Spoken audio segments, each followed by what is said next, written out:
Welcome to Men Talking Mindfulness with co-hosts John McCaskill and Will Schneider. Each week, we take an authentic dive into how mindfulness continually impacts our lives, deepens our relationships, and allows us to be emotionally alive. We filter all of our conversations through the man box, where we unpack how as men we are expected to act in society, how fighting the authentic human experience is exhausting and damaging, and how mindfulness can help. Now, on to the show.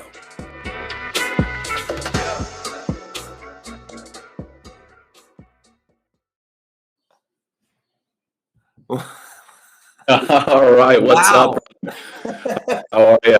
We're getting all professional in here. It's a little scary, man. Hey, welcome to Men Talking Mindfulness. I'm one of your co-hosts, Jon McCaskill, with my brother from the mother, Will Schneider over there. And we are going to be jumping into scarcity versus abundance with a special guest, the guy who introduced the two of us, Scott Tucker, and will be introducing him here shortly. Before we get into that, I just want to introduce our sponsor, Naked Warrior Recovery. Naked Warrior Recovery is a service-disabled, veteran-owned and operated supplement company owned by a fellow Navy SEAL. They offer a range of supplements from super greens for energy and recovery to broad-spectrum CBD products to immune defense.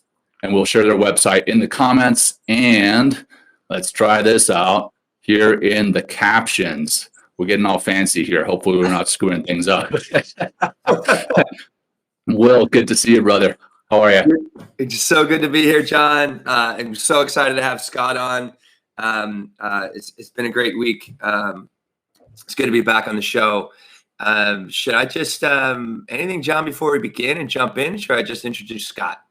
Let's bring him on, man. Here he is. All right, there is everybody. There is Scott Tucker. I'll give a little intro for Scott. Scott Tucker is an author, speaker, and founder of US Vet Wealth, which is a lifestyle and financial consulting brand that helps service members go from paychecks and government benefits to wealth and liberty.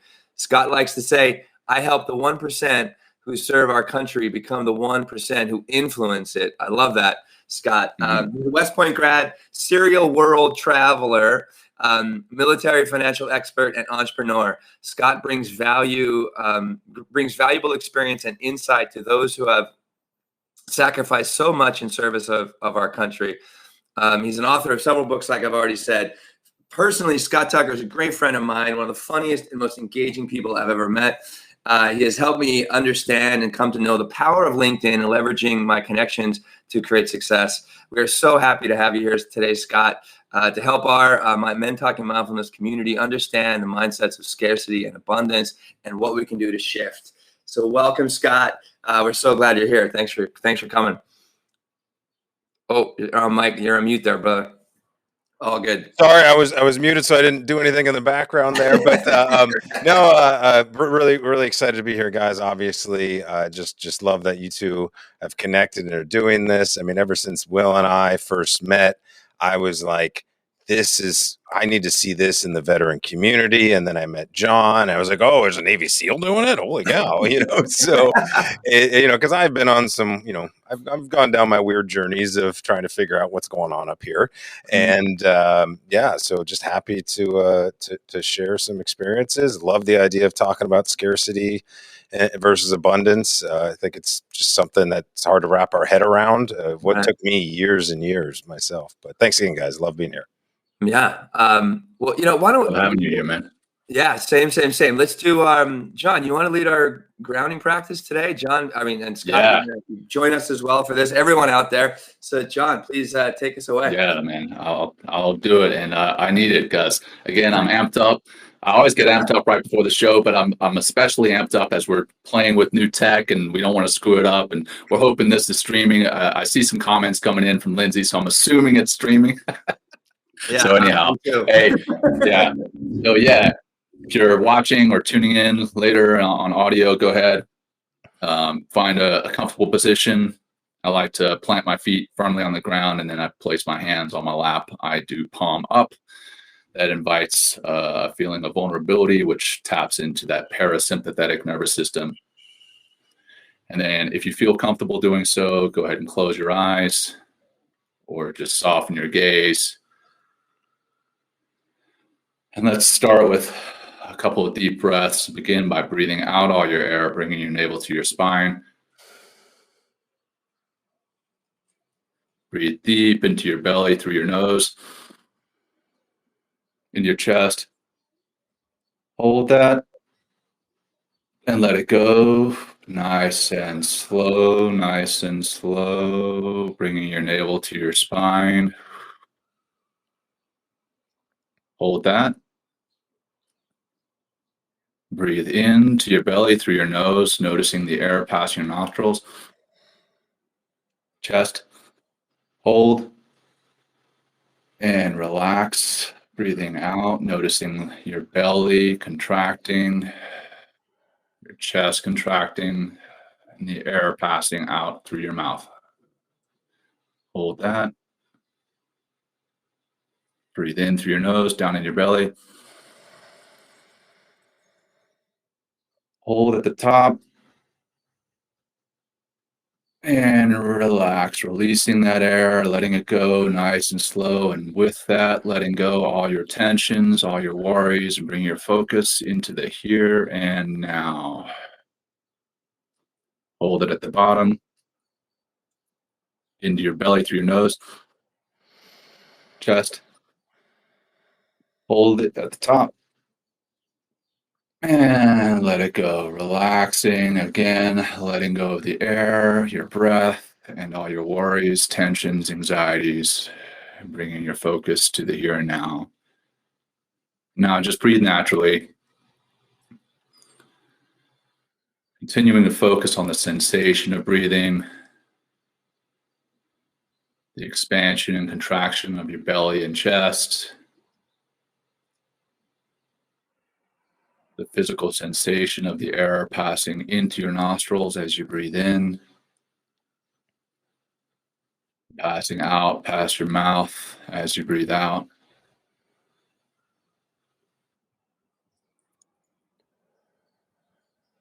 Now, I just want you to think about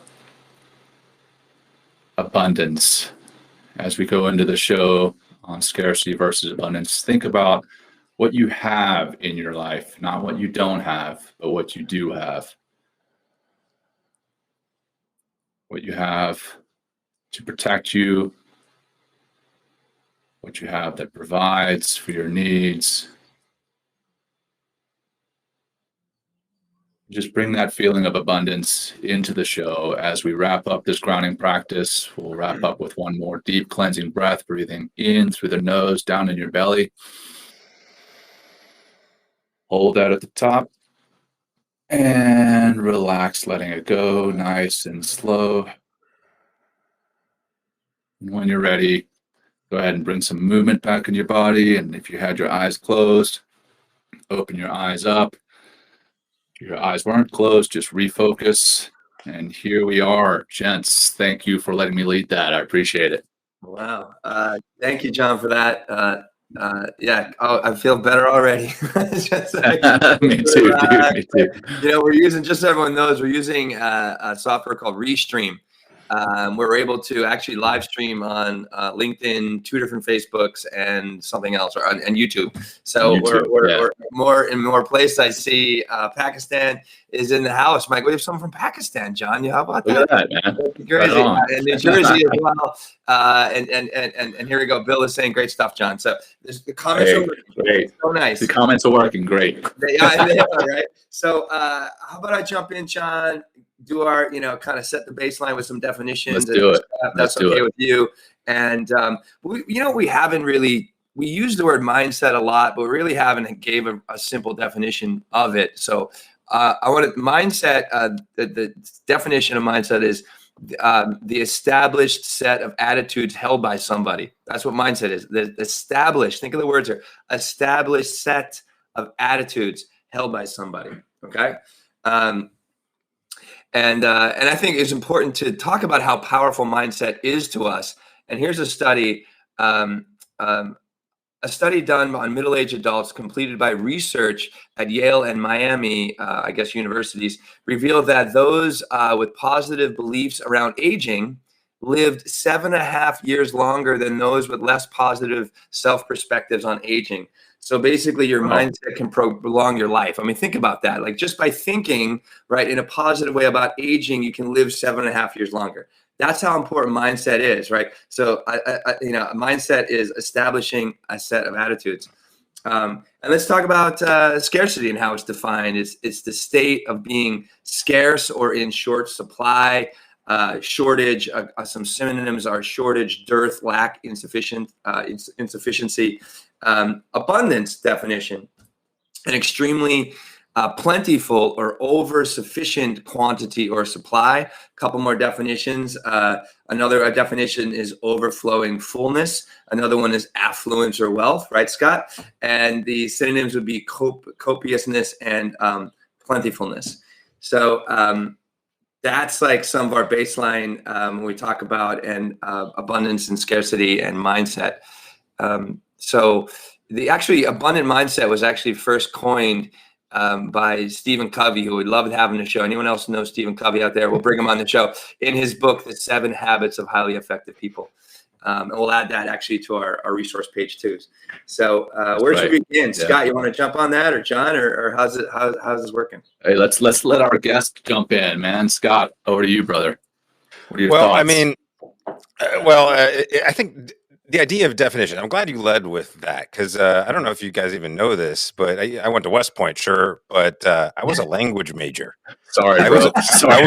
I was a Portuguese major, and in a way, I was like, this place is hard enough. It sucks. I wanted to have some fun, and but it really opened my mind. I mean, I ended up living overseas for 11 years, and as you mentioned, I traveled the world. I've been to like 50 countries, and I put myself in situations where language, and yes, there's the spoken language, but there's also unspoken communication. There's just trying to figure things out. You're putting yourself. John, obviously, you've been in these situations a lot as a SEAL. You're kind of forced to understand that stuff. So understanding the definition of words, I think, is very important. And one of my main topics that I'm not everything, but a lot of it comes down to this whole military transition. What are we going to do after post-military life? Mm-hmm. And I think that, one of the things we talk about military transition process, if you look at the definition of those words, kind of you just laid them out. If you look at the synonyms of those, military is talking about a whole bunch of people, not just one. A veteran is one. Transition is about uncertainty and fear and process. It's like, and so I just think that those definitions of those terms alone create so many limitations into the mindsets of our veterans when they're thinking about what's going on in post-military life. And so we get very pigeonholed and put our blinders on about, hey, where am I supposed to go next? Tell me the next place, the next box to check. And, that's that we don't have to have limitations when we're a veteran. It's just an abundant world, and we got to give ourselves the permission to find it. But, knowing those definitions, I think is super important. So, great way to start. Yeah, I'll jump on that. Having recently transitioned out of the military myself, I think that's an interesting angle that we took. But we've got 2 military guys on, so it's probably going to take that route, and I love it because there's definitely with that scarcity mindset, there's feelings of fear, anxiety, stress, and when you are looking for a job. As you start to get out, you've had a job the whole time in the military, you've had a guaranteed paycheck. Now you start thinking, there's only so many jobs. I better take the first thing that jumps out at me, right? One, that alleviates that stress and anxiety. So now you have some type of platform that you're standing on, some type of foundation. You're like, okay, I'm steady now. I've got a job, I've got a paycheck, I'm providing again. But there are lots of jobs out there. There's an abundance of jobs. And if you do your homework, you do your preparation correctly, you can set yourself up for success. But not only that, having that mindset as you go into that transition, thinking, hey, there's an abundance of jobs, but there's also an abundance of people here that need help, other transitioning service members. One thing that I loved seeing in the transition space was all the service members that were transitioning were sharing their resources. Hey, have you heard about this job? Hey, have you heard about this transition program? Have you heard about this? There was no, hey, this is my rice bowl. I'm keeping what I know and I'm hoarding it. So what I like to see is that there's that abundance mindset in the transitioning service members as far as helping each other out. But when it comes down to what it is you are going to be doing, there's almost that scarcity mindset. So that you kind of got that yin and yang, that interesting dichotomy of feelings as you're going through that transition. So interesting approach there. So Will, you got any thoughts on that? Well, we actually have an episode on your transition, John. Yeah, because sure do. we had an episode about that on I think it was the very first day that you were officially out of the military after 24 years. Is that correct? Yeah, sure enough.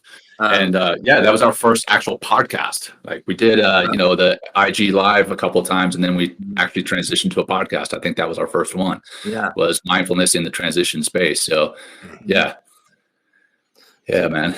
I don't know what else to say right now about scarcity. I'd like to hear actually more from Scott if we can. And here's some questions I have then. So what we talked about some of that mindset of scarcity.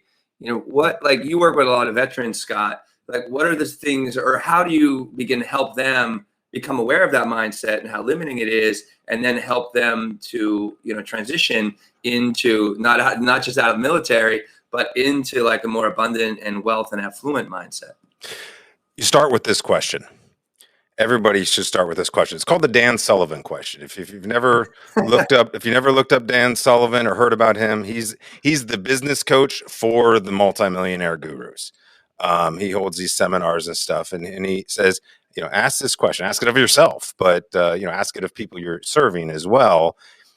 If we were having this conversation 3 years from today, and on that day we spoke to each other and we looked back to this day where we started the conversation, what would have to happen in those 3 years for you to feel confident, successful, or good about your success, both personally and professionally, in those 3 years? And more specifically, what dangers are out there you need to be aware of?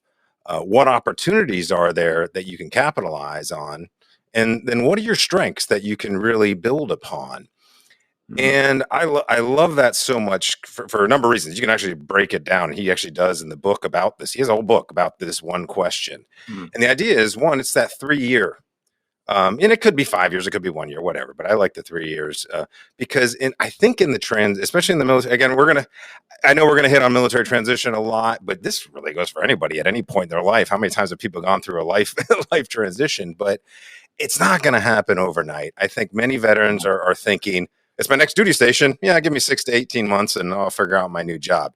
Nah, man, it takes a while, and you got to have that kind of open-mindedness to allow that abundance to come in. That's being aware of opportunities. If you're not positioned to jump on an opportunity, and what I mean by that is, if we get out and I got a job, and it's great. There are lots of jobs for veterans. That's great. Is it the right fit and all that kind of stuff? Man, no one's ever going to know. It takes so long to really find that perfect fit. And if you limit yourself to just, I got my job, this is where I'm hanging my hat, this is my new career field, this is the new rank I'm wearing or uniform I'm wearing or whatever, then what other opportunities are passing you by that you're not in a position to jump on, because we've been told we need to have that steady paycheck, we need to have that job? How limiting is that, when reality is that job is simply one source of income? It's extremely risky. If especially in this day and age where all of a sudden there's lockdowns and you don't know if the business is going out of business or new technology shows up, you don't even need that career field, let alone industry. I mean, these are the things that are going to happen. So let's talk reality now. What are we going to get the job? I'm not saying don't take the job and go off and try to find yourself. You got to do a little bit of both, but give yourself that 3 years, and it keeps moving forward, to constantly be aspiring for more. Because the only way you're gonna create opportunity, this is creating luck. The only way you're gonna do that is if you're doing things like networking, building a personal brand, and building skill sets. Skill sets that are unique and valued, not just I'm going to another college for another degree, for another certification that anybody else can have. How are you going to set yourself apart so that you can, allow that abundance to come in and give yourself the time for it? Yeah. You bring up, well, I love that the whole idea of like, don't put all your eggs in one basket, right? Diversification, right? Right. I mean, because like, you have one job and something happens to you, maybe physically you hurt yourself and you can't go to that job, and then it's like, obviously they have workers' comp and those sorts of things that help people, but maybe it'll be let go eventually because you can't get any better.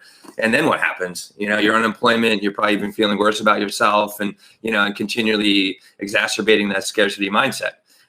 Because of your finite response to what you can do, right? And how you can be in the world outside of the military or whatever you are in your life. But also another part here, Scott, you bring up is patience, right? All of these, everything we talk about basically, Jon, on our podcast requires a certain amount of patience to develop the skills, to ask those questions, to take the time to allow to actually put forth a plan. Right. And then see how things begin to play out through that plan. Yeah. And not being married to that plan, right? Having something that in place to kind of give you that sense of confidence, but then being also flexible enough to veer from that plan when things change. Right. And I think that also ties back to the scarcity and the abundance mindsets. The scarcity mindset is going to set a plan in place and say, you know what, this is the plan and I cannot change from it because I have a fear, because I have an anxiety, because I have stress about it. It has to be this way. And if it doesn't go this way, then I'm failing, or things are going to fall apart, or I'm not going to have a job, or I'm not going to have wealth, or I'm not going to have prosperity. Whereas the abundance mindset is like, hey, this is the plan.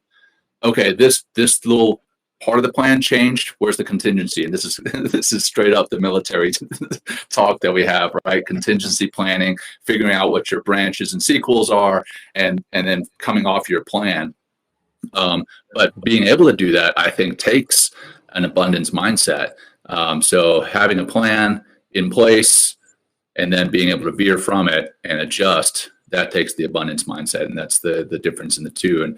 And yeah, definitely want to talk about how to foster that mindset, because at the beginning of the show, Will, you define mindset in and of itself, right? And you said it's an established way of thinking. Yes. So, hey, if it's established, how do you change that? How do you change an establishment?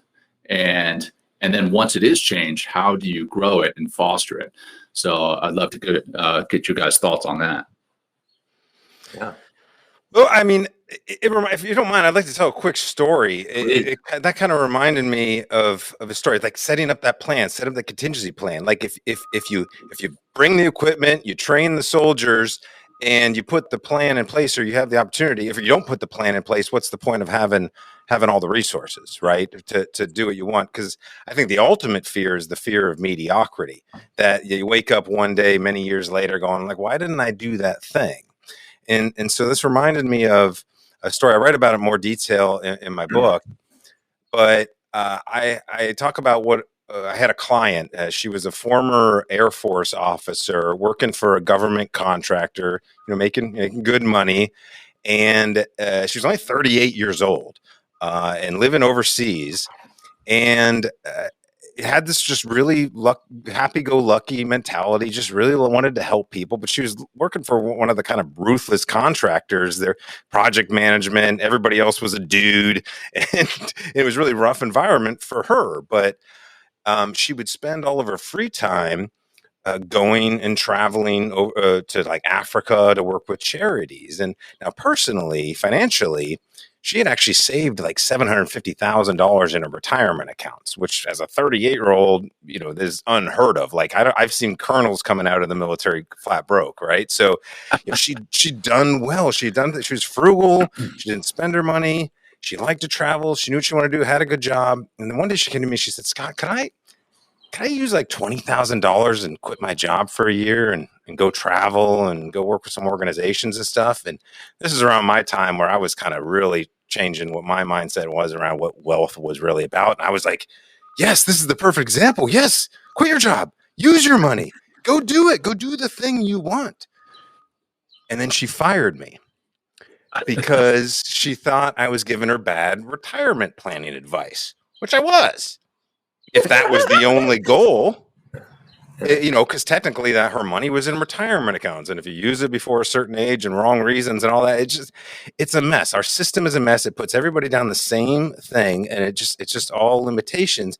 And it breaks my heart because that was the catalyst. I mean, gosh, this is 7-8 years ago now that, I was like, I got to do something different. Unfortunately, I see her on LinkedIn. She's still at that same company, but I just see. My goal is to get as many veterans as possible to use their resources. Some are financial, some is, again, personal branding. What's in your network? Your network is your net worth. To give yourself the space to go do those things. And so, to answer your question, John, like, what do you do to give yourself the permission to eventually, go do those things you really want to do? I mean, I think it's about really taking, inventory of what those resources are and repositioning them to really fit, maybe multiple goals. What I like to call is instead of having a goal of independence or something like that, what does that really mean in our day and age? I like the idea, vague, right? It's very vague. Yeah, I like flexibility.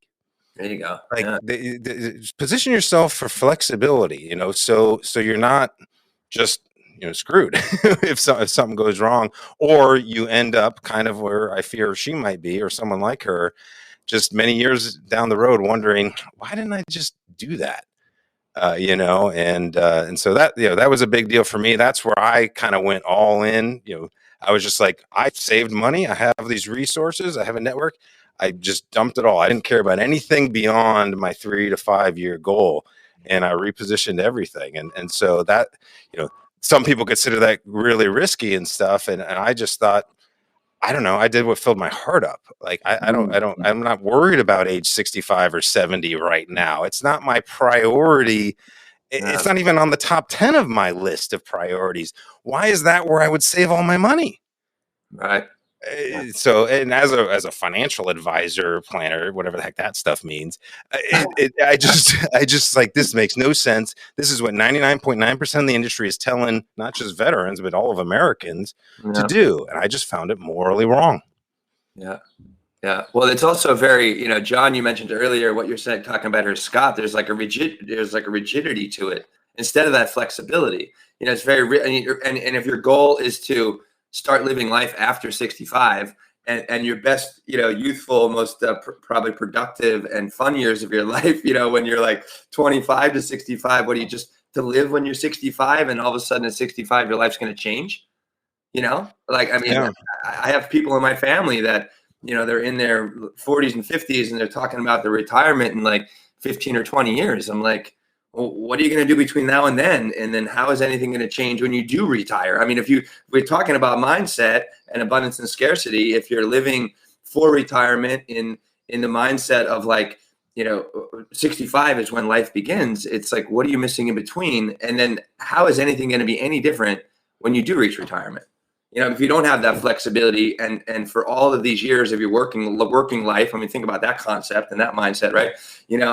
And you haven't developed that flexibility and lived in those rigid confines of that mindset, what are the possibilities when you get there? You're just gonna be doing the same thing with an older body, maybe a bit of a bank account, but like you still won't be looking really to spend it, I would imagine, if you've just been always saving, which I think is wonderful. But where do you take those moments, like you mentioned to that client of yours, Scott, to actually live life? Yeah, I mean, I look at my dad. I remember when he was probably in his mid 60s, he eventually hit the $1 million mark in his savings, and he was a football coach, and spent all those years. I mean, football's kind of like the military; it's almost 24/7. Yeah, and so he got all the way to the end, saved all the money, and he didn't make it 7 years in retirement. And so he never used any of it. It's like, I don't want the inheritance. That's what he was concerned about. It's like, I got to take care of the kids and all that. It's like, man, I think a lot of parents, you want to leave a legacy if there's something there, but don't, you want your kids to do their own thing. I think we're seeing that with a lot of famous children these days. So I mean that are technically well-to-do off. I would just I would hope people want to use the resources that they've saved instead of just maybe passing them on. I don't know. And what are you also teaching? What do you growing up in that household and just showing up, punching the clock, going back home, saving your money? Like, what are you teaching your children at that not to enjoy life, to enjoy life later on? Because also that subtle education of modeling, what you see from your parents or from people that are close to you. And Will, this is tied to Ed Adams and Ed Frauenheim's term of confined masculinity. Remember, we had that example in the book where you're sitting at the table with your personas of the provider, the protector, and the conqueror, and you're like, hey, I want to go on this vacation. And instantly the provider's like, well, no, you're not going to be able to provide. You're not going to be able to make money while you're on that vacation. You're going to spend money on that vacation. The protector is like, well, what are all the risks that are involved? And then the conqueror, I don't remember what the conqueror was saying, but there's other personas that we need to bring into our lives as masculine energy. As we talk about masculine energy, we want to bring in the adventurer, the explorer, the one who wants to go out there and live life and have experiences. And when we're talking about abundance, we're not just talking about abundance in a bank account, right? We're talking about abundance in life. Like when we look back, and you were talking about the one question, I forget the one question, Scott, that you mentioned the name of the guy who asked it. Dan Sullivan. Dan Sullivan. That's what it was. Dan Sullivan question. Hey, when you look back 3 years from now, what's gonna define success? Well, what about when we look back on our life and we're like, okay, sure, I have X, Y, or Z saved up in my bank account, but did I experience life?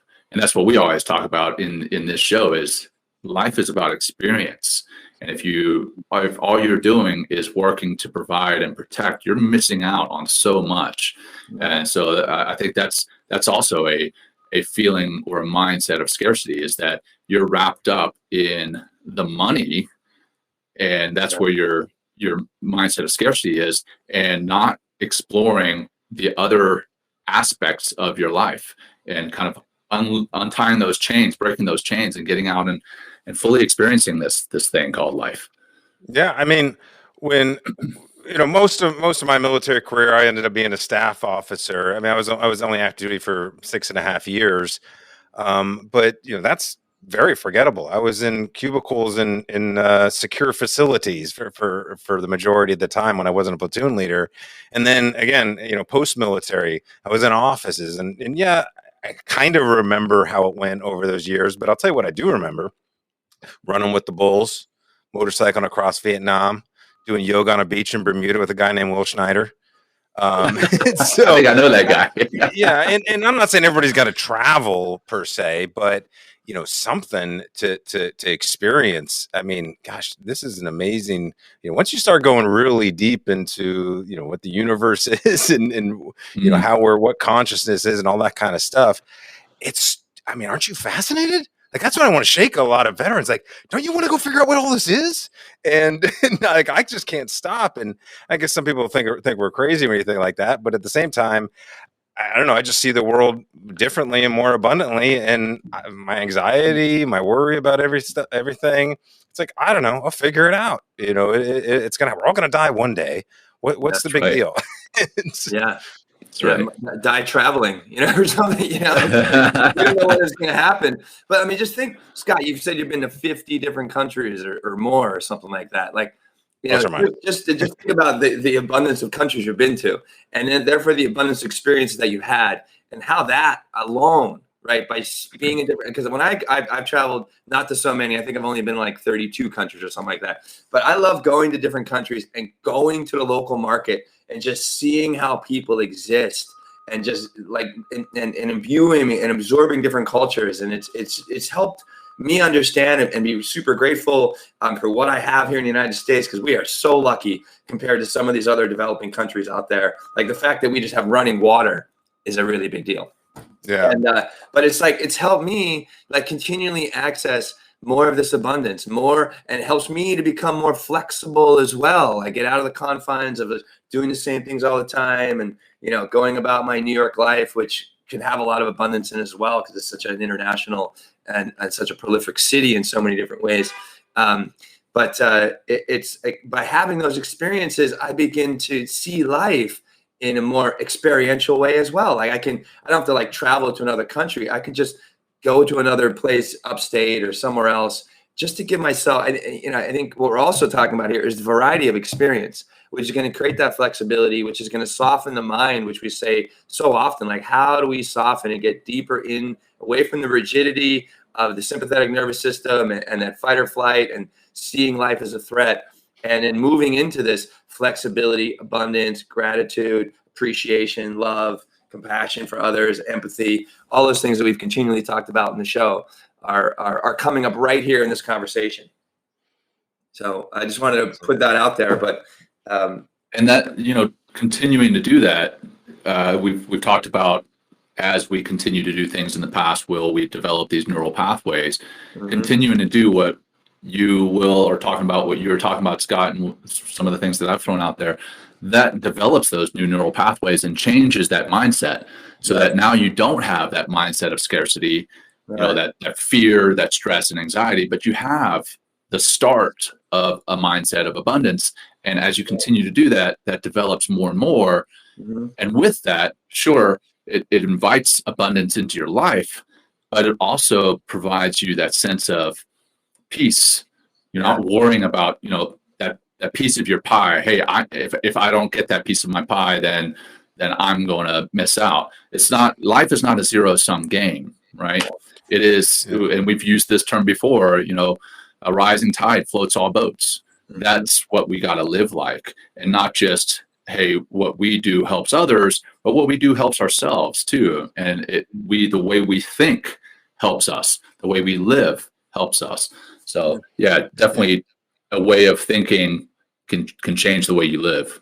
Yeah. No, I'm glad you guys brought up the neural pathway thing, because it's like, oh, that's it. Like it just reminded me, like, I feel like I rewired my brain.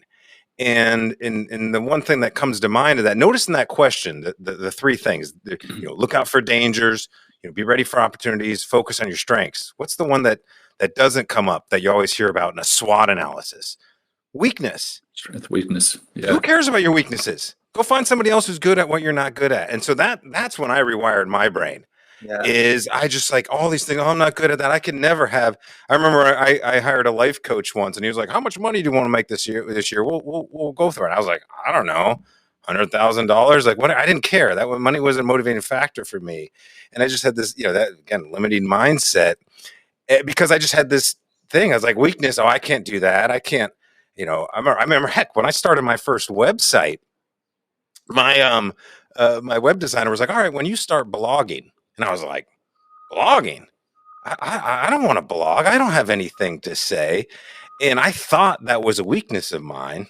Turns out it was a strength. I just hadn't hadn't rewired the brain to figure it out.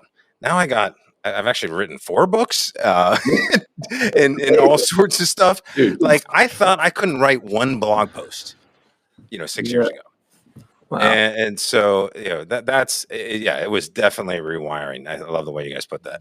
Yeah. And one last thing I'll say about this, and then I want to talk about wealth, Scott, is, through all these experiences that we talked about and stepping, again, out of your comfort zone, how does that develop the necessary self-confidence in order to continually rewire ourselves to have more of that affluent and abundant mindset? It comes from experience. Experiences, some LinkedIn user, there's no name here, says experiences are the fruit of life. And the more experience that we give ourselves, the more fruit we were able to actually taste and enjoy and realize that, I think all 3 of us are just like, life is here to help me with my passion, with the things I love to do. And it'll present continually opportunities to help me to do that. I left a corporate job, back in 2003, moved to New York City completely on my own with just a dream. Like, that's it. I left all the consistent paycheck, all like the comforts of having a job and this and that. But it was so soul sucking for me that I was just like, no, I just can't do it anymore. The pain of mediocrity. That's what I'm talking about, the man. pain of mediocrity. Absolutely, the pain of mediocrity completely. And I just have something I want to note here about about corporations. They say most people, particularly in the corporate world, have been conditioned to have a scarcity mentality. It's no wonder when promotions and raises are scarce. It's no wonder that promotions or raises are scarce. Resources are limited. Managers hoard information, micromanage, abound, and generally have short-term thinking is the norm. And this comes from an article on Forbes magazine, which I'll drop in here as well. But like it's and if you're continually living in that environment, you're going to adapt that mindset and that philosophy. And what do you expect? Hey, Will, what are your results going to be? I just got to jump in with the last line of that one paragraph in that article. It says, a scarcity mentality is what keeps many of us from achieving our goals. And I'm sure you've heard the saying, hey, fear kills more goals or more dreams than anything else, right? Well, yeah. That's what the scarcity mindset does. One of our listeners, actually, I won't mention by names, but he'll know who I'm talking about. He offered me a job. This is a while back, and it was a great job, and I seriously considered it. And I called him up, and I was like, "Hey, man, I've just got to take a chance on myself here. I'm going to branch out and do something different." And I was a little hesitant to tell him that because I was like waiting, but this dude is just phenomenal, and he was like, "Hey, you know what? I'm glad you're doing that. I'm glad you're taking a chance on yourself, because 5 years from now, if you jumped on the job that I offered you and you look back and you're like, what if?" And he's like, I don't want to be the person that puts that question in your mind. I don't want to be the person that has you questioning your decisions. I want you to take a chance on yourself. And, 4 or 5 months, 4 or 5 years down the road, if you've decided this is not the road that you want to take, you can always come back and I'll be here. But that abundance mindset can be fostered by yourself, but we also have to be supportive in fostering it in others. Like my wife right now, she's super supportive. I mean, she asks me every day what I'm doing. And I'm like, hey, it's something different every day because I'm in the entrepreneurial world. She's like, oh, that's right. I forgot you're dabbling in the entrepreneurial space. But she's being incredibly supportive. And that allows me to have that abundance mindset because I have that support. So that's another thing that you can do to foster that abundance mindset is surround yourself with people who also have that same mindset.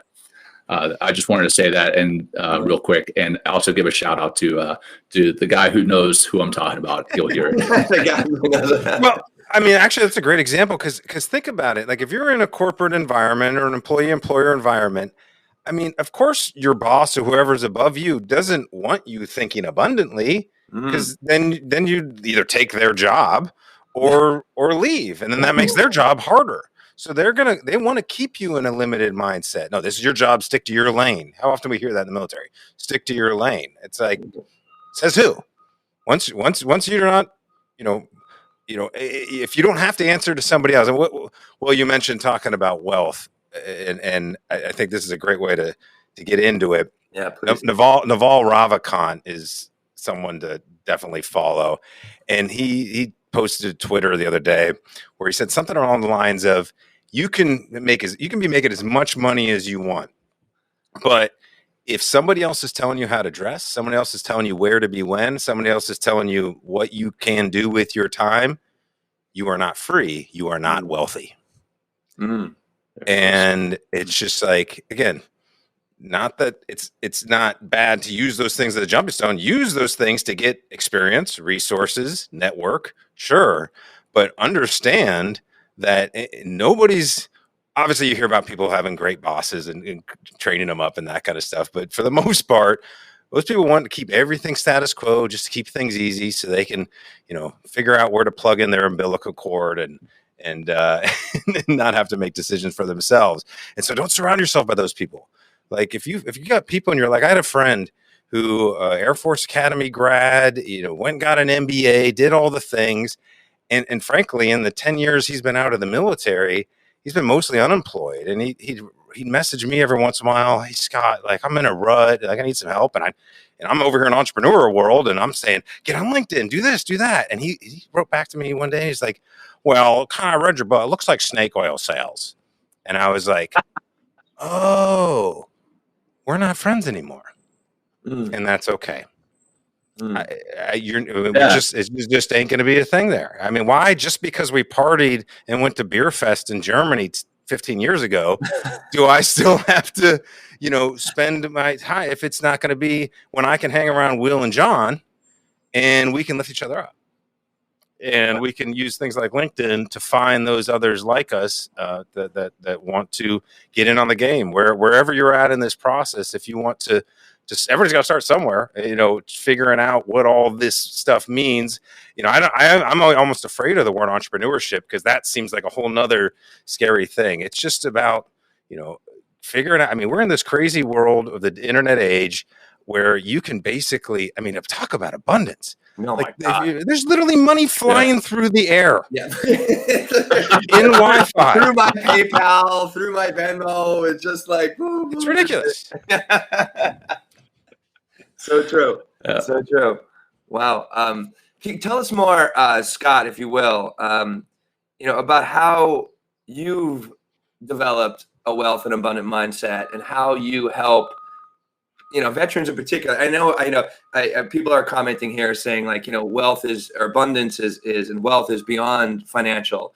But I would like to talk about, we do have to keep a roof over our head. We do have to, have money for bills and stuff like that. So what are the things that you do and the practices that you've put in place to really develop this mindset, as well as how have you helped other people do that as well? And how do you continually help that people do that?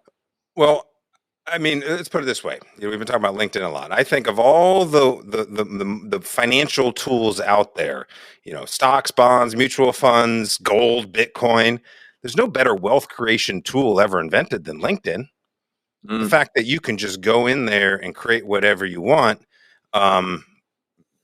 today, tomorrow, just get started. We're doing it right now. This is on LinkedIn. Exactly. And this is how Jon, this is how we all actually, I met Scott differently in Bermuda, but this is how me and you got linked up, Jon. This is how you and Scott got linked up. And here we are. Scott connected us. Yeah, Scott connected us. Scott is the reason we're here, everybody. Thank you, Scott. Right. I don't know if we've said thank you, but we couldn't be happier, Scott. But anyway. And that's my point. That's wealth. Right. Like I could make all the money in a job working for the big corporation, having to rush to work every day through traffic.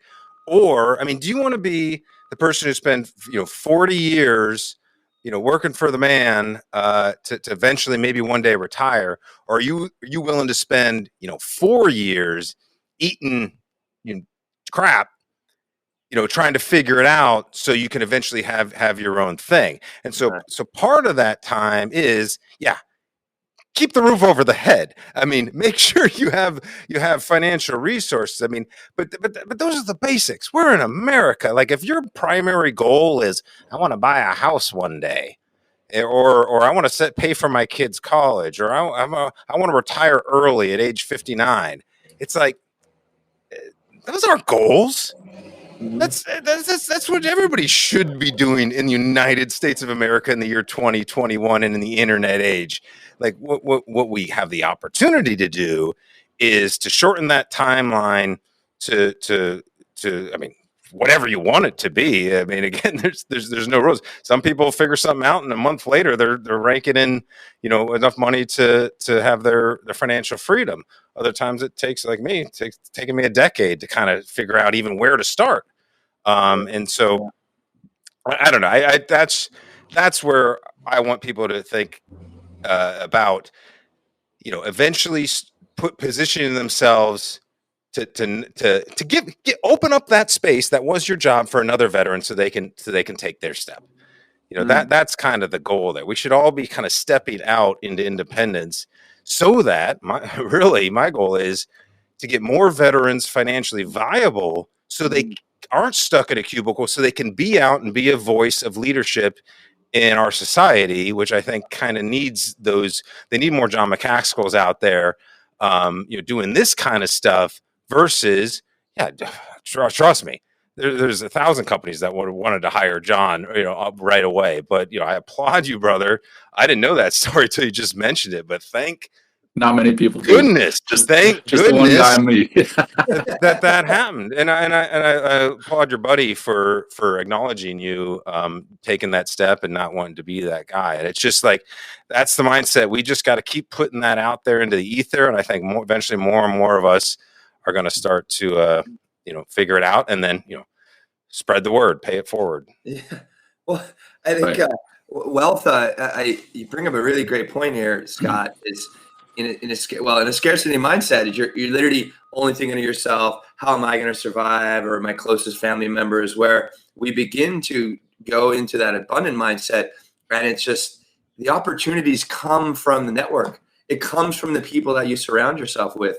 That's where you're going to, if you're connecting with multiple people, like throughout the week, throughout the month, throughout the year, like how many opportunities are going to be presented to you?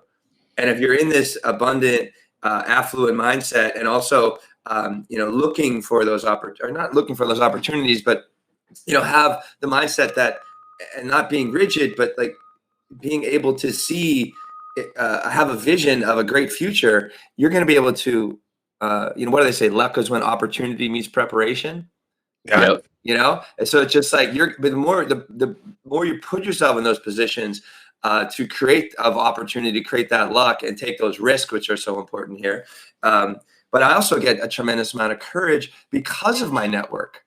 I get a lot of, I feel the abundance of the people that I surround me with, which is, we'll go into a little bit in a bit, guys. I have in this Forbes article, they talked about, 5 ways to shift from scarcity to abundance. And one of the big ones that we've touched on many, many times here is surrounding yourself with people with an abundant mindset, which is so incredibly key, because if, that mindset is an established attitude, right? Like, so I don't know, I just wanted to put that out there.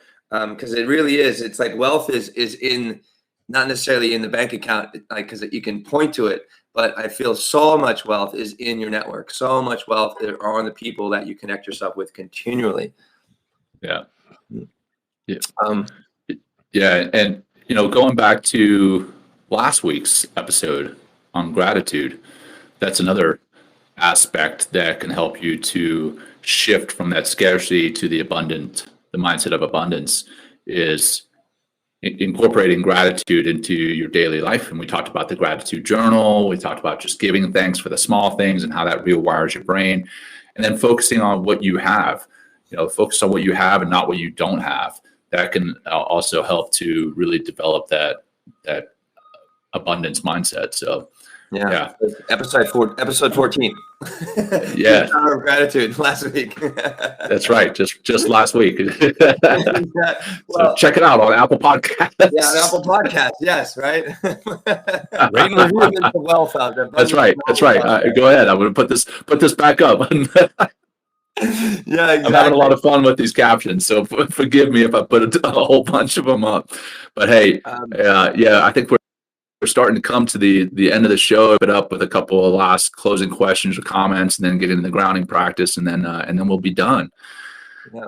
Will, you got any last comments, questions? Well, I just want to go. I'm going to run through this list, and we'll share the link. So it's 5 ways to shift from scarcity to abundant mindset. Number 1, focus on what you have. Instead of not what you don't have, focus on what you have. Number 2, this is when we talked about surround yourself with people that have an abundant mindset. Tony Robbins, they quote in the article, the quality of a person's life is most often a direct reflection of the expectations of their peer group. Powerful. Create a win-win situation. Create a win-win situation, a scarcity mindset, that if one person wins, someone else loses. Create a win-win condition in your life to combat this manner of thinking. Look for ways for both parties to leave with a sense of accomplishment and a better feeling about the relationship. 4, incorporate gratitude into your daily life. Again, that's MTM Season 2, Episode 14. If you want to learn more about that. And well, I'm just reading the notes, Jon. I'm just reading the notes. Yeah, we got to plug ourselves. Number 5, train your mind to recognize the possibilities. And that's And here's what, yeah, and that's what I'll say. Train your mind to recognize the possibilities and see the opportunities. Scott, what else can you add before we close? I would just say it's really about three things that when it comes to wealth, if we want to drill into that a little bit, a lot of people think it's about the financial piece, and that's a small part of it. Wealth is about also your identity and your continued self-development. At all ages, I think you have to have all three of those things working, because you can have all the money in the world and you can be, arrogant and think you're the best of all things, but if you're not growing, you're going to stagnate.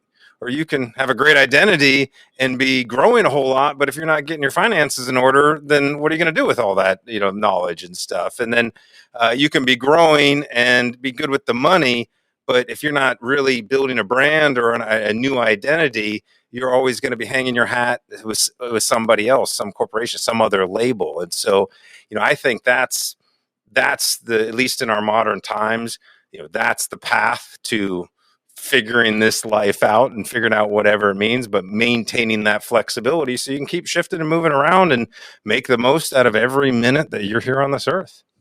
Yeah. Well, so someone wrote here, when you're learning, you're earning.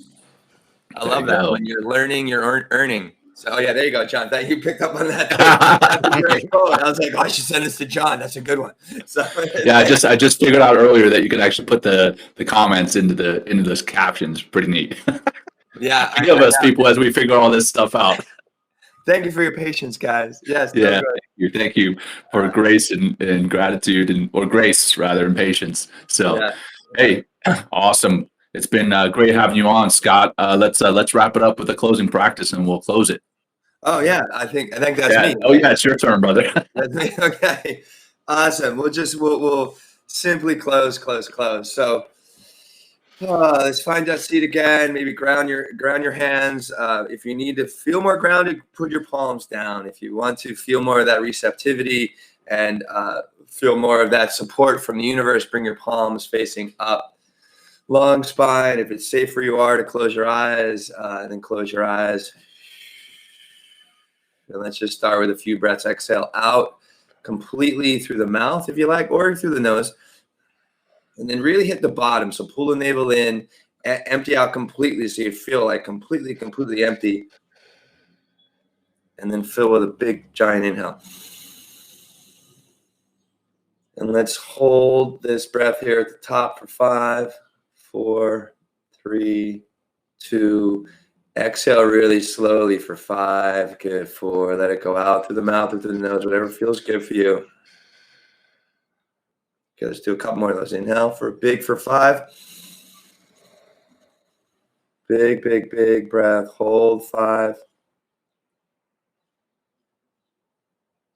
Exhale 5, 4, 3, 2, 1. Nice. One more of those. Inhale 5. Hold 5.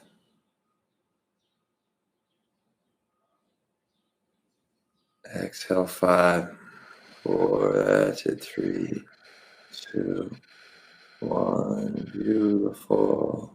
And just take a moment here. Keep with a nice smooth breath, and just take one piece of information. Just one piece of information that you learn from this last how much time we've been here, that you can bring into your life and actually actuate. One thing.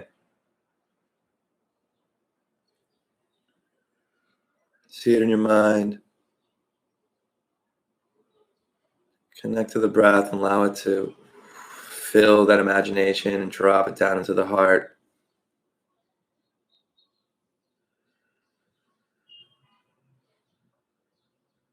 Take a few more breaths to really find the courage to take that step. So big breath in, filling the heart. Exhale, we grow through the heart, seeing ourselves taking that step. 2 more, big breath. Exhaling, go further, growing larger with courage. 1 more, inhale.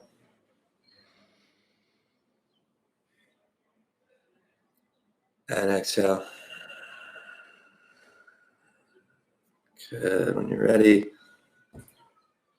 Thank yourself for showing up. I thank all of you for being here. Open your eyes. God, I love this show. Me too. Me too. Yeah. Thanks, Will. Thanks for leading us through that. Scott, always a pleasure, brother. Thanks so much for being with us today.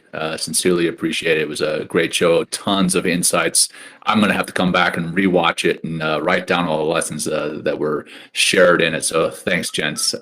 Great stuff.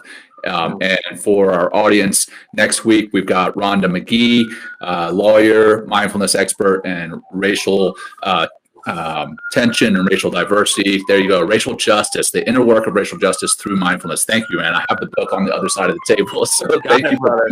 I got your back, John. I got you fixed. She's fantastic, and she has a ton to share about how mindfulness can be worked into racial equity and doing away with that racial injustice. For those listening, or for those watching, please consider jumping on Apple Podcasts, giving us a review, sharing with your friends, family, whoever needs to hear it, or a rating. So thank you all for being here with us today. Have a wonderful weekend. And that is a wrap. Boom. Thanks again. Thanks, Scott.